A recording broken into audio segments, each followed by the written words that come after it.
Hello students, SB একাডেমির YouTube চ্যানেলে তোমাদের সবাইকে স্বাগত জানাই। আর মাত্র 2 দিনের অপেক্ষা, তারপরেই তোমাদের ভূগোল পরীক্ষা। মাধ্যমিকে ভূগোল পরীক্ষার জন্য কোন কোন প্রশ্নগুলো শেষ মুহূর্তে খুব ভালো করে দেখে যাবে সেগুলোই থাকবে আজকের ভিডিওর আলোচ্য বিষয়।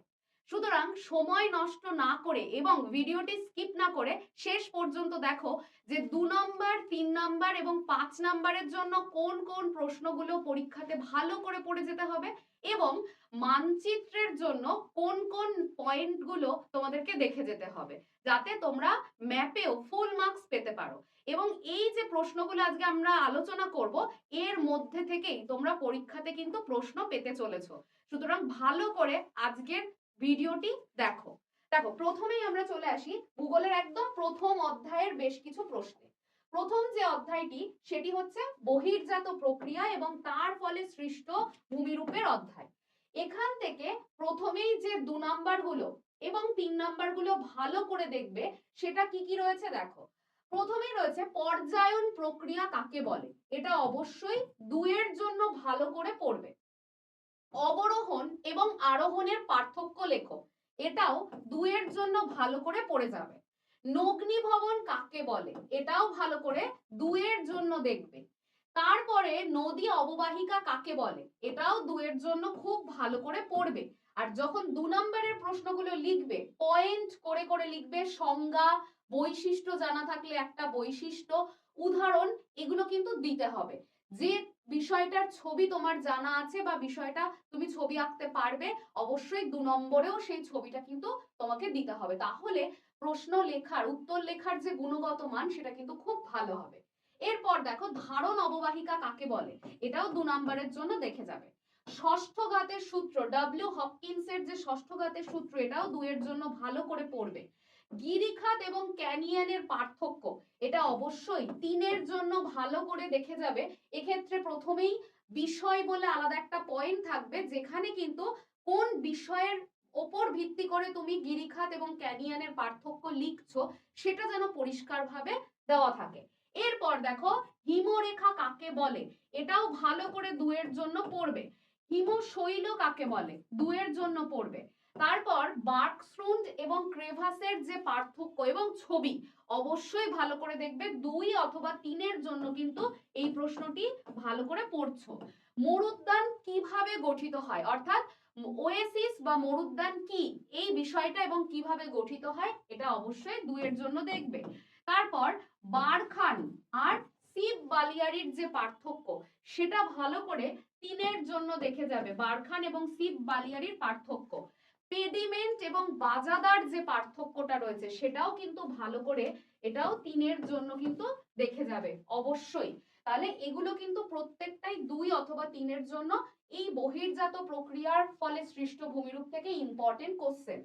এবার চলে আসি বহির্জাত প্রক্রিয়া এবং তার ফলে সৃষ্ট ভূমিরূপ থেকে ব্যাখ্যামূলক প্রশ্ন বা 5-এর প্রশ্ন কি কি আসতে পারে, যেটা খুব খুব গুরুত্বপূর্ণ এই বছরের জন্য। সেটি হচ্ছে নদীর ক্ষয়কার্যের ফলে গঠিত 3টে ভূমিরূপ চিত্র সহ। তাহলে নদীর ক্ষয়কার্যের ফলে যে ভূমিরূপগুলো লিখবে, সেখানে অবশ্যই গিরিখাত, ক্যানিয়ন, জলপ্রপাত এবং মন্থকূপ, এই 3টে ভূমিরূপ কিন্তু লিখতে একদম ভুলবে না এবং চিত্র সহ লিখবে। সুন্দর করে প্রত্যেকটা ভূমিরূপের উৎপত্তির কারণ দেবে, সংজ্ঞা এবং উদাহরণ, এগুলো কিন্তু ছবি সহকারে ভালো করে দেখবে। এই বছরের জন্য কিন্তু এই প্রশ্নটি খুব গুরুত্বপূর্ণ। তারপর দেখো নদীর সঞ্চয় কাজ। এখানে সঞ্চয় কাজ কিন্তু দুভাবে দিতে পারে। একটা দিতে পারে মধ্যগতিতে নদীর সঞ্চয় কাজ, আরেকটা দিতে পারে কিন্তু শুধু সঞ্চয় কাজ। তাহলে যদি মধ্যগতিতে দেয়, তাহলে বদ্বীপ ছাড়া যে ভূমির রূপগুলো রয়েছে, অর্থাৎ পলল ব্যাজনী, তারপর মিয়েন্ডার, তারপরে অশ্বক্ষুরাকৃতির হ্রদ, স্বাভাবিক বাঁধ, প্লাবন ভূমি, এই যে ভূমিরূপগুলো, এগুলো লিখতে হবে যদি মধ্য গতিতে দেয়। আর যদি শুধু সঞ্চয় কাজ উল্লেখ থাকে, তাহলে কিন্তু বদ্বীপ সহকারে তোমরা এই ভূমিরূপগুলো লিখতে পারবে। আর মধ্যগতি উল্লেখ করা থাকলে সেখানে কিন্তু বদ্বীপ লিখবে না, কারণ বদ্বীপ কিন্তু নদীর নিম্ন গতির ভূমিরূপ, সেই জন্য। তারপরের প্রশ্ন দেখো, হিমবাহ এবং জলধারার মিলিত কার্যের ফলে গঠিত ভূমিরূপগুলো সব সচিত্র, চিত্র সহ এগুলোকে পড়বে। বায়ু এবং জলধারার মিলিত কার্যের ফলে গঠিত ভূমিরূপ, সেটাও কিন্তু একদম চিত্রসহ ভালো করে পড়বে। বায়ুর ক্ষয় কার্যের ফলে যে ভূমিরূপগুলো রয়েছে অর্থাৎ ইয়ারদাং, জিউগেন, ইনসেলবার্জ, গৌড়, এগুলো প্রত্যেকটা কিন্তু ভালো করে চিত্রসহ সংজ্ঞা, বৈশিষ্ট্য, তাদের উৎপত্তির কারণ, উদাহরণ এগুলো পড়ে যাবে ভালো করে। এই চ্যাপ্টারটা থেকে কিন্তু ছবি মাস্ট, 2, 3 বা 5 যে প্রশ্নটাই লেখো না কেন তার উপযুক্ত চিত্র দিতে পারলে এই চ্যাপ্টারটা থেকে কিন্তু খুব ভালো নাম্বার তোলা যাবে। পরবর্তী অধ্যায়ে চলে আসবো। পরের অধ্যায়টা দেখো, বায়ুমণ্ডল থেকে কোন কোন বিষয়গুলো ইম্পর্টেন্ট সেটা দেখে নেব। প্রথম প্রশ্ন দেখো, এরোসল কাকে বলে? অবশ্যই 2 এর জন্য এটা দেখে যাবে। এসপিএম বা সাসপেন্ডেড পার্টিকুলেট ম্যাটার এটা কি? এটাও 2 এর জন্য দেখে যাবে। এরপর বায়ুমণ্ডলের গুরুত্ব লেখো, এটাও 2 এর জন্য দেখবে। অ্যালবেডো কাকে বলে? 2। ইনসোলেশন কাকে বলে? এটাও 2 এ। কার্যকরী সৌর বিকিরণ কি? 2 এর জন্য দেখবে। বৈপরীত্য উষ্ণতা কাকে বলে? 2 এর জন্য দেখবে। ট্রপোস্ফিয়ারের উচ্চতা বৃদ্ধির সঙ্গে সঙ্গে উষ্ণতা হ্রাস পায় কেন? অথবা এই কোশ্চেনটা অন্যভাবেও দিতে পারে, উঁচু জায়গাতে শীতলতা আমরা অনুভব করি কেন? তাহলে এটাও কিন্তু 2 এর জন্য দেখবে। এরপর দেখো, সীমান্ত বা ফ্রন্ট কি বা কাকে বলে? পড়বে। বাষ্পীভবনের নিয়ন্ত্রক, এটা 3 এর জন্য ভালো করে দেখবে, নিয়ন্ত্রক। সমষ্ণ রেখা কাকে বলে বা তার বৈশিষ্ট্য, এটাও 2 এ ভালো করে দেখে যাবে। গ্রিন হাউস এফেক্ট কি? গ্রিন হাউস এফেক্ট 2 এর জন্য দেখবে। এখানে কিন্তু ভুল করে তোমরা গ্রিন হাউস সম্পর্কে লিখে চলে আসো, এক্ষেত্রে খেয়াল রাখতে হবে গ্রিন হাউস আলাদা, গ্রিন হাউস এফেক্টের উত্তর আলাদা। গ্রিন হাউস হচ্ছে শীত প্রধান দেশে কাচের ঘরে শাকসবজি, ফল এগুলো চাষ করা হয়, কারণ ওখানে এতটাই তাপমাত্রা কম থাকে যার জন্য কিন্তু ভালোভাবে চাষবাস করা যায় না, সেই জন্য কাচের ঘরে সূর্যালোক প্রবেশ করে কিন্তু বেরোনোর সময় কিন্তু সেটা ঠিকভাবে বেরোতে পারে না, ফলে ঘরের উষ্ণতা বেড়ে যায় এবং সেখানে উষ্ণতা যখনই বাড়ে কৃষিকাজটা ভালো হয়, সেটা হচ্ছে গ্রিন হাউস এফেক্টের ক্ষেত্রে কিন্তু বেশ কয়েকটা গ্যাসের নাম সহকারে লিখতে হবে। CO2, CO, CH4, এই যে গ্যাসগুলো এরা প্রধানত বায়ু দূষণের ফলে উৎপন্ন হয় এবং এরা আমাদের পরিবেশের তাপমাত্রা সাংঘাতিক বৃদ্ধি করছে, এর ফলে কিন্তু বিশ্ব উষ্ণায়ন বা গ্লোবাল ওয়ার্মিং এর সৃষ্টি হচ্ছে। এটা হচ্ছে গ্রিন হাউস এফেক্ট, অবশ্যই এটা পড়বে। উদ্ভাবককে দেখে যাবে। এল নিনো, লা নিনা এই পার্থক্যটা 3 এর জন্য দেখবে। সমচাপ রেখা কাকে বলে? 2 এর জন্য পড়বে। ফেরেলের সূত্র অবশ্যই 2 এর জন্য পড়বে। সূত্রগুলো যখন দেবে তখন কিভাবে লিখবে? প্রথমেই সূত্রটার উদ্ভাবক কে সেটা লিখছো, তারপরে সূত্রটা কোন বিষয়ের ওপরে, সূত্রটা বিষয়টা কি, সূত্রটার ভিত্তিটা কি, বায়ু চাপের সঙ্গে সম্পর্ক নাকি বায়ু প্রবাহের সাথে সম্পর্ক, এটা উল্লেখ করতে হবে। তারপর সূত্র পয়েন্ট করে সূত্রটাকে লিখতে হবে, তাহলে তুমি 2 এ 2 পেতে বাধ্য যদি সঠিক উত্তরটা হয়। 22 ব্যালটের যে সূত্র এটাও দেখে যাবে, 2 এর জন্য একই ফরম্যাটে লিখবে। স্থলবায়ু সমুদ্র বায়ুর যে পার্থক্য রয়েছে এটাও 3 এর জন্য দেখবে। জেট বায়ু বা জেট প্রবাহটা কি সেটা দেখবে। উচ্চ ট্রপোস্ফিয়ার দিয়ে যে বায়ুটা প্রবাহিত হয় সেটা হচ্ছে জেট প্রবাহ, এটা দেখবে। আপেক্ষিক আর্দ্রতা 2 এর জন্য ভালো করে পড়বে, এর সূত্রটা কি দেখবে।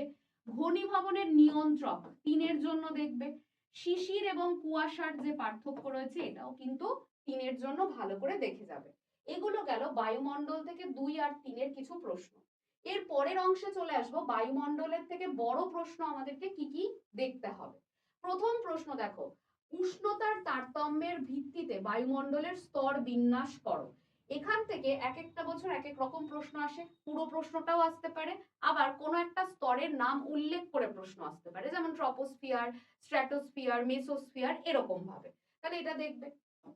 ওজোন হ্রাসের প্রভাব কি? ওজোন স্তর যে ধীরে ধীরে হ্রাস পাচ্ছে তার প্রভাবগুলো কি সেটাও কিন্তু এখান থেকে দেখে যাবে।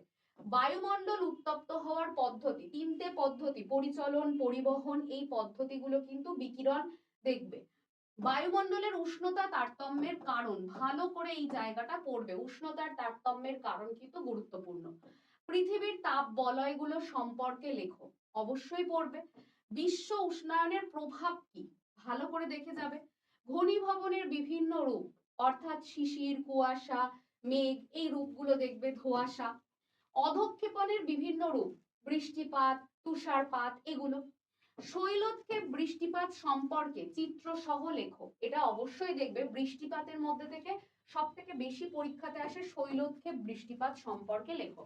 সেখানেও সুন্দর করে সংজ্ঞা, উৎপত্তির কারণ, তার পাশে শৈলক্ষেপ বৃষ্টিপাতের ছবি, দুটো বৈশিষ্ট্য, উদাহরণ, কোথায় আমরা শৈলক্ষেপ বৃষ্টিপাত প্রধানত দেখতে পাই, এগুলো লিখতে হবে। তারপর বায়ুর চাপের তারতম্যের কারণ, এটাও ভালো করে দেখবে। বায়ুর চাপ বলয়গুলো সম্পর্কে, হ্যাঁ, এই কোশ্চেনটা এরকম ভাবেও আসতে পারে, অথবা এরকমও হতে পারে নিয়ত বায়ুর সঙ্গে চাপ বলয়ের সম্পর্ক। এটা কিন্তু খুব গুরুত্বপূর্ণ একটা প্রশ্ন। তার জন্য কিন্তু তোমাকে ছবিটাও আঁকতে হবে, পৃথিবীতে যে চাপ বলয়গুলো রয়েছে সেই ছবি, এবং কোন নিয়ত বায়ু কোন দিক থেকে কোন চাপ বলয়ের দিকে প্রবাহিত হয় সেই বিষয়টা। ক্রান্তীয় নাতিশীতোষ্ণ ঘূর্ণবাতের পার্থক্যটা দেখবে। মৌসুমী বায়ুর উৎপত্তিতে জেট বায়ুর প্রভাব ভালো করে দেখে যাবে। ভূমধ্যসাগরীয়, নিরক্ষীয় আর ক্রান্তীয় মৌসুমী, এই যে তিনটে জলবায়ু কোথায় দেখা যায়, তাদের বৈশিষ্ট্য কি, এটা ভালো করে পড়ে যাবে। তাহলে বায়ুমণ্ডলের চ্যাপ্টারটা কিন্তু যথেষ্ট বড় একটা চ্যাপ্টার। এই প্রশ্নগুলোকে খুব ভালো করে পরীক্ষার জন্য দেখে যাবে। এরপর বায়ুমণ্ডল, সেই চ্যাপ্টারটা তৃতীয় অধ্যায় থেকে আমরা আলোচনা করব কি কি গুরুত্বপূর্ণ প্রশ্ন রয়েছে। কি প্রশ্ন? প্রথমেই দেখো দুয়ের, সমুদ্র তরঙ্গ কাকে বলে? মগ্ন চড়া কাকে বলে? দুয়ে। শৈবাল সাগর কাকে বলে? দুয়ে। কুণ্ডলী বা গায়র কি? এটাও দুয়ে। নিউ ফাউন্ডল্যান্ড উপকূলে ঘন কুয়াশা, ঝড় বৃষ্টি, তুষারপাত হয় কেন? দুয়ে। অথবা এটা তিনেও দেখতে পারো, দেখে রাখতে পারো। হিম প্রাচীর কাকে বলে? এই কোশ্চেনটা বায়ুমণ্ডল প্রথম চ্যাপ্টারেও ছিল, এখানেও আছে, এটা কিন্তু কমন একটা প্রশ্ন। বান ডাকা, উত্তর একই হবে, বান ডাকা, এটা দুইয়ের জন্য দেখবে। মুখ্য আর গৌণ জোয়ারের পার্থক্য, এইগুলোর কনসেপ্টটা ভালো করে পড়ে যাবে। পার্থক্যের ভেতরে বিষয়টা কি আসলে যদি সংজ্ঞা চায় বা কাকে বলে চায় তাও কিন্তু তোমরা লিখতে পারবে। ভরা কোটাল আর মরা কোটালের পার্থক্য অবশ্যই তিনের জন্য দেখে যাবে। সিজিগি খুব ইম্পর্টেন্ট একটা প্রশ্ন, সিজিগি ভালো করে পড়বে, ছবি দেখবে। পেরিজি আর অ্যাপোজির যে পার্থক্য, এটাও দুয়ের জন্য দেখবে। এইবার দেখো বড় প্রশ্ন থেকে কি কি আসতে পারে। সমুদ্র স্রোত সৃষ্টির কারণ ভালো করে পাঁচের জন্য তৈরি করবে। সমুদ্র স্রোতের যে প্রভাব রয়েছে সেই প্রভাবগুলো পাঁচের জন্য দেখবে। জোয়ার ভাটার প্রভাব যেটা, সেটাও পাঁচে দেখবে। আর মোটামুটি ভাবে এই প্রশ্নটা একটু দেখে যেতে পারো, সমুদ্র স্রোত এবং সমুদ্র তরঙ্গের পার্থক্য লেখো। এর পরের অধ্যায়ে চলে আসি, চতুর্থ অধ্যায়, যেখান থেকে শুধুমাত্র 2 আর 3 প্রশ্ন থাকে, কোনো 5 প্রশ্ন হয় না।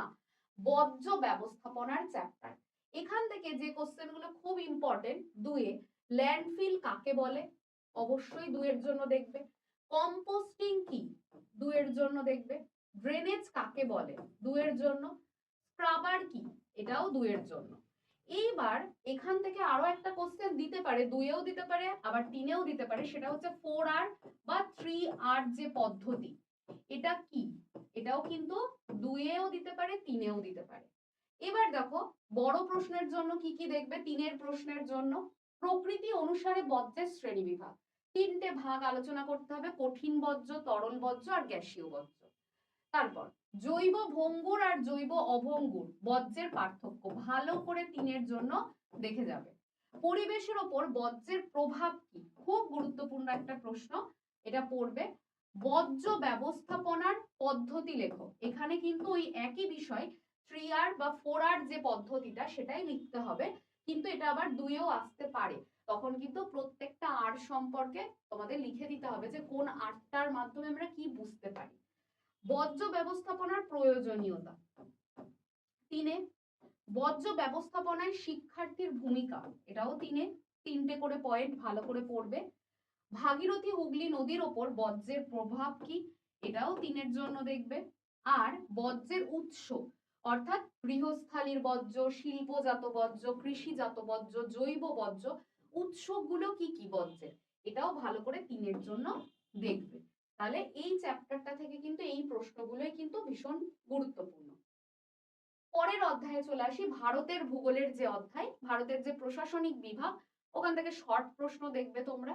এখানে দেখো আমরা 2 এবং 3 এবং 5 আলোচনা করছি, কোনটা কোনটা দেখতে হবে।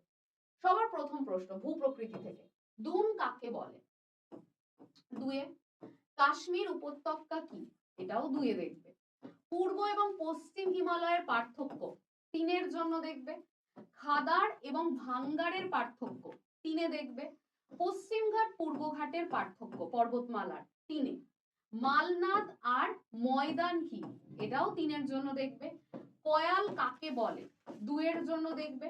কচ্ছের রণ কি? এটাও 2 জন্য দেখবে। আর লাস্ট দেখবে যেটা 2, ডেকান ট্র্যাপ কি? এটাও 2 দেখবে। এবার দেখো 5 প্রশ্নগুলোর থেকে কি কি গুরুত্বপূর্ণ। প্রস্থ বরাবর হিমালয়ের যে শ্রেণীবিভাগ দেখবে। পশ্চিম হিমালয়ের ভূপ্রকৃতি ভালো করে দেখে যাবে। পশ্চিম হিমালয়ের ভূপ্রকৃতি বলতে 3টে ভাগ আলোচনা করতে হবে, কাশ্মীর হিমালয়, হিমাচল হিমালয় এবং কুমায়ুন হিমালয়। 3টে হিমালয়ের অবস্থান কি, যেরকম হিমাচল হিমালয় হিমাচল প্রদেশ আর পাঞ্জাবের মধ্যে রয়েছে, পাঞ্জাবের উত্তর দিকে। কুমায়ুন হিমালয় রয়েছে উত্তরাখণ্ডে, এবং কাশ্মীর হিমালয় রয়েছে জম্মু কাশ্মীর এবং লাদাখে। এদের অবস্থান আর এদের বৈশিষ্ট্য কি, এগুলো কিন্তু ভালো করে পশ্চিম হিমালয়ের ভূপ্রকৃতির মধ্যে পড়তে হবে।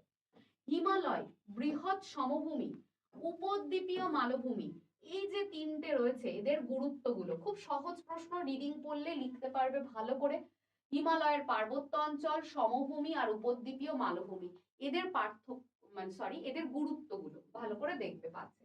লাস্ট যেটা খুব ভালো প্রশ্ন একটা, পশ্চিম এবং পূর্ব উপকূলীয় সমভূমির পার্থক্য, এবং সেটা অবশ্যই প্রাকৃতিক বৈশিষ্ট্যের উপর পার্থক্যগুলো পড়বে, মানে সেখানকার মানে ভঙ্গুরতা কেমন, ভগ্নতা কেমন উপকূলটা, তারপরে উপকূল কি দিয়ে গঠিত, কিভাবে গঠিত হয়েছে, এই ধরনের বৈশিষ্ট্যগুলো পার্থক্যের মধ্যে রাখবে তোমরা। এবার চলে আসি ভারতের জল সম্পদে। প্রথম যে প্রশ্নটা ইম্পর্টেন্ট, নর্মদা এবং তাপি এই দুটো নদীর মোহনায় কেন বদ্বীপ গড়ে ওঠেনি? এটা 3 জন্য দেখবে। বহুমুখী নদী উপত্যকা পরিকল্পনা কাকে বলে এবং তার উদ্দেশ্য, দুটোই ইম্পর্টেন্ট 3 জন্য। দক্ষিণ ভারতের থেকে উত্তর ভারতে নলকূপ সেচ কেন প্রচলিত, সেটা ভালো করে দেখবে। উত্তর ভারতে কেন খাল সেচ বেশি প্রচলিত, সেটাও দেখবে। জল সংরক্ষণের গুরুত্ব 2 জন্য অবশ্যই দেখবে। ডিভিসির উদ্দেশ্য 2 জন্য দেখবে। প্লাবন খাল আর নিত্যবহ খালের পার্থক্য, এটাও 2 জন্য দেখবে। এগুলো ভালো করে জল সম্পদ থেকে দেখবে।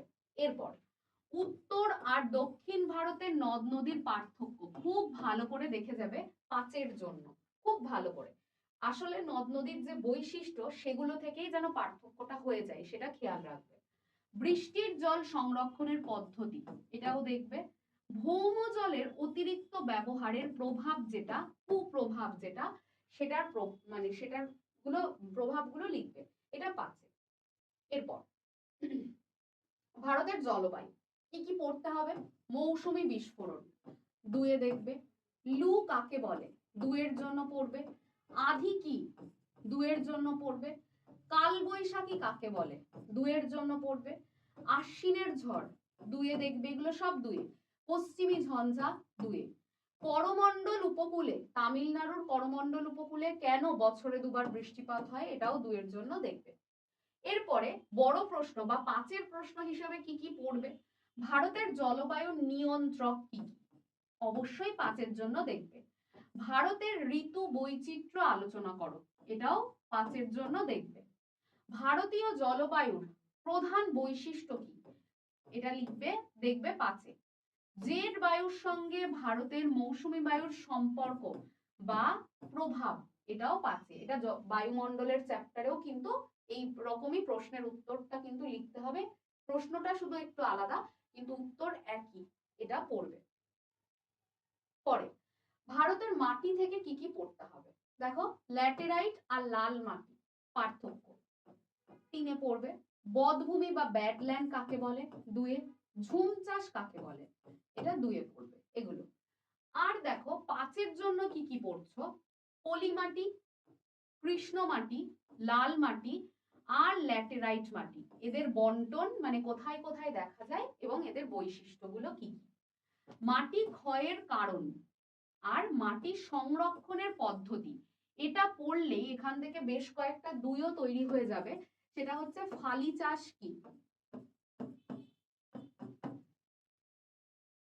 আরেকটা হচ্ছে সমোন্নতি রেখা বরাবর চাষ কি,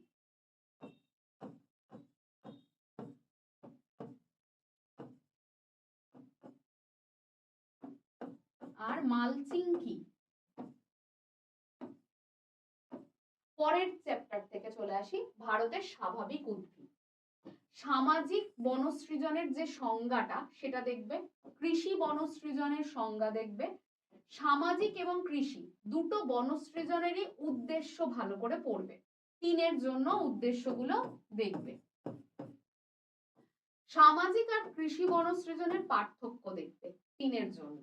এবার চলে আসি বড় প্রশ্নে, পাঁচের জন্য কি কি পড়ছো, চিরহরিৎ, পর্ণমোচী, মরু উদ্ভিদ আর ম্যানগ্রোভ উদ্ভিদের অবস্থান আর বৈশিষ্ট্য।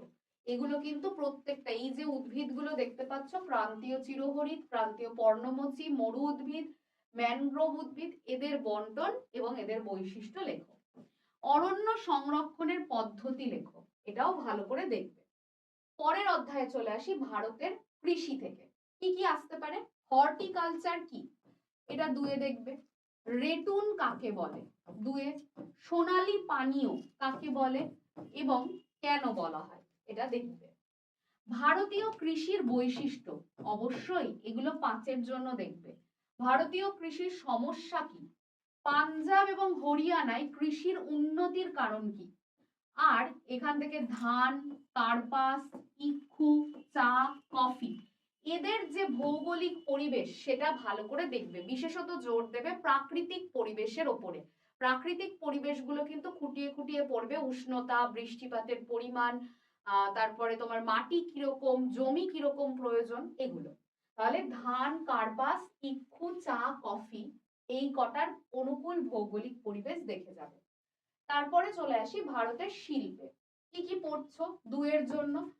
প্রথমেই দেখো শিকড় আলগা শিল্প বা অস্থানু শিল্প কাকে বলে, পড়বে।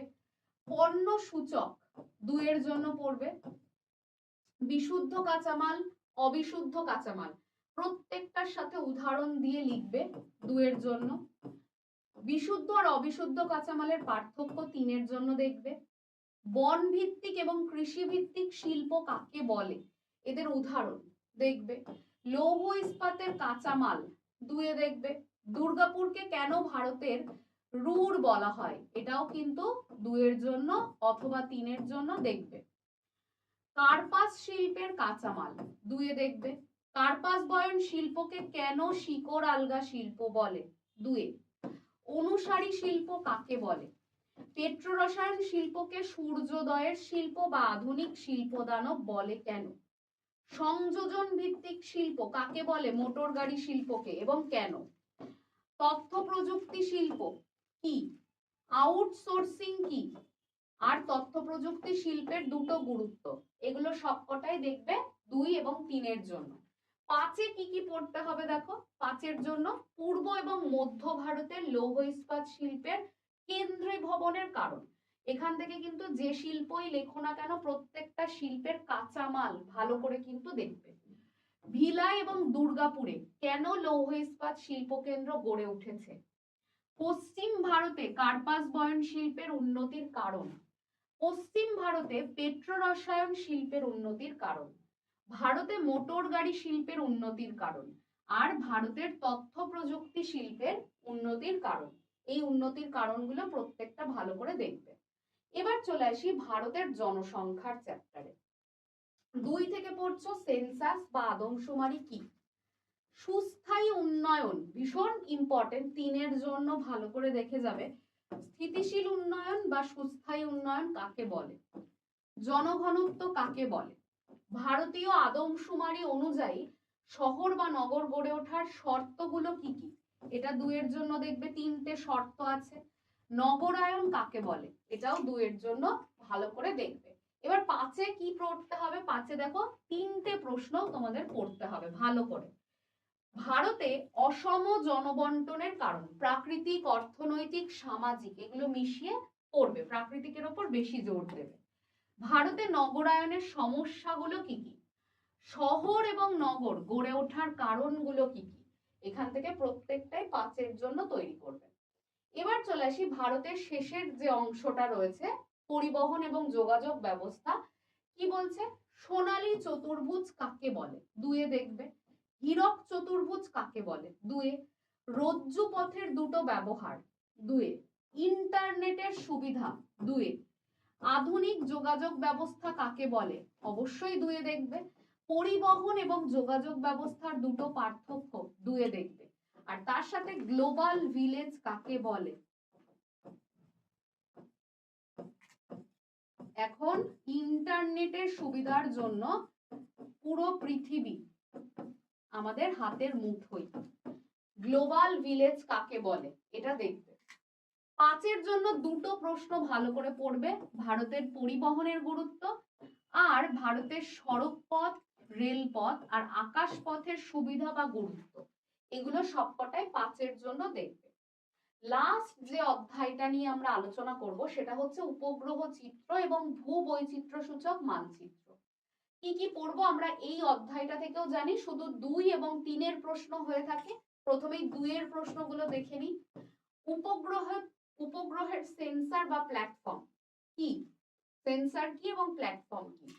উপগ্রহ চিত্র কাকে বলে, রিমোট সেন্সিং কাকে বলে, জিও স্টেশনারি এবং সান সিনক্রোনাস এই দুটো স্যাটেলাইট কাকে বলে, এবং ছবিটাও দিয়ে দেবে যে কোন দিক থেকে কোন দিকে এরা আবর্তন করছে।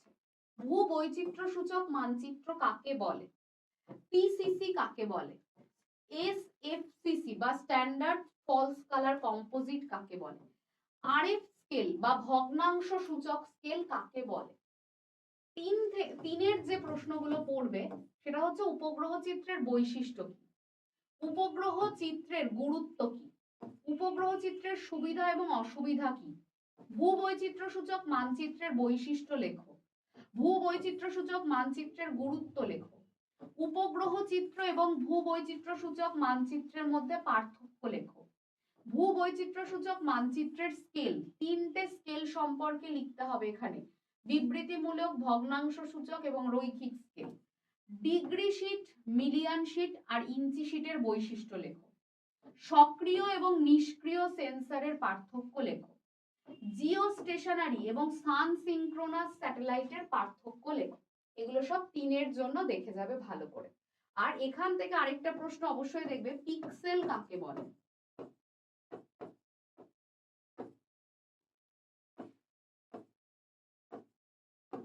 2 এর জন্য। এগুলো ভালো করে শেষ অধ্যায়টা থেকে পড়বে।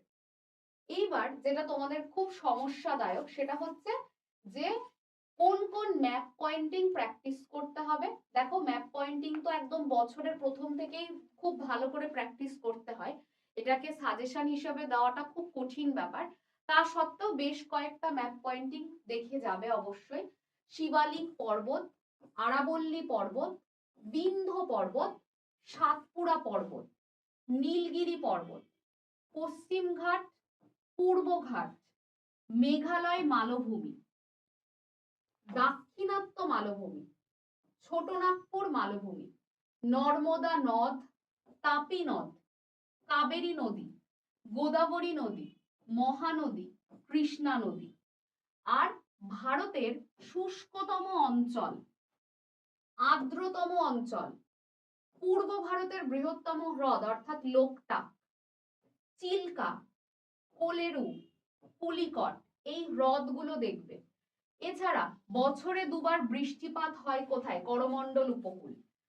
মাটি থেকে পড়বে কৃষ্ণ মৃত্তিকা অঞ্চল, মরু মৃত্তিকা অঞ্চল, লোহিত মৃত্তিকা অঞ্চল, এগুলো প্র্যাকটিস করবে। ভারতের মৃত্তিকা গবেষণা কেন্দ্র অর্থাৎ মধ্যপ্রদেশের ভোপাল, ভারতের বনভূমি গবেষণা কেন্দ্র উত্তরাখণ্ডের দেরাদুন, ক্রান্তীয় চিরহরিত অরণ্য, ক্রান্তীয় পর্ণমোচী, মরু উদ্ভিদ, ম্যানগ্রোভ উদ্ভিদ, এদের প্রত্যেকটা থেকেই একটা করে অঞ্চল দক্ষিণ ভারত বা পূর্ব ভারতের যে অঞ্চলগুলো দেখে যাবে। উত্তর ভারতের গম উৎপাদক অঞ্চল খুব ইম্পর্টেন্ট, আসে কৃষি থেকে। উত্তর ভারতের ইক্ষু বা আখ উৎপাদক অঞ্চল এসেছে অনেকবারই পরীক্ষায়। পশ্চিম ভারতের মিলেট উৎপাদক অঞ্চল দেখবে। ভারতের কফি উৎপাদক অঞ্চল দেখে যাবে, এবং এটা দক্ষিণ ভারতে। উত্তর পূর্ব ভারতের চা উৎপাদক অঞ্চল, এটাও দেখবে। এগুলো কৃষি থেকে দেখবে। শিল্প থেকে কি কি?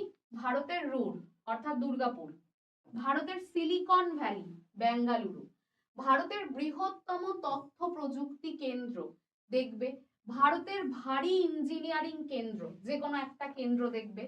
দক্ষিণ ভারতের ম্যানচেস্টার অর্থাৎ কোয়েম্বাটুর, ভারতের প্রধান প্রশাসনিক কেন্দ্র নিউ দিল্লি। পূর্ব ভারতের ভারী ইঞ্জিনিয়ারিং কেন্দ্র, ভারতের বৃহত্তম তথ্য প্রযুক্তি কেন্দ্র, ভারতের বৃহত্তম কার্পাস বয়ন শিল্প কেন্দ্র, ভারতের ম্যানচেস্টার আমেদাবাদ। আন্তর্জাতিক বিমানবন্দর, ভারতের বৃহত্তম আন্তর্জাতিক বিমানবন্দর। উত্তর ভারতের মোটর গাড়ি শিল্প কেন্দ্র বৃহত্তম। আর কয়েকটা দেখতে পারো, সেটা হচ্ছে চণ্ডীগড়, মুম্বাই, পশ্চিম ভারতের স্বাভাবিক বন্দর, আর উত্তর ভারতের বৃহত্তম মহানগর। এগুলো কিন্তু দেখতে পারো। মুম্বাই কিন্তু অনেক সময় এভাবেও আসে, পশ্চিম ভারতের বৃহত্তম মহানগর হিসেবেও মুম্বাইকে দিয়ে থাকে। তাহলে এগুলো অবশ্যই দেখবে। এর ভেতর থেকেই ম্যাপের যে 10টা কোশ্চেন, সেটা কিন্তু অবশ্যই এখান থেকেই আসবে। সেইভাবেই তোমরা ভালো করে প্র্যাকটিস করে যাও। আর যা আজকে আলোচনা হলো সেই প্রশ্নগুলোই দেখে যাও। যাদের ভালোভাবে এখনো পুরো সিলেবাস কমপ্লিট হয়নি, তারা এই প্রশ্নগুলো দেখে গেলেই তোমাদের কিন্তু এখান থেকেই শিওর প্রত্যেকটা প্রশ্ন কিন্তু থাকবে।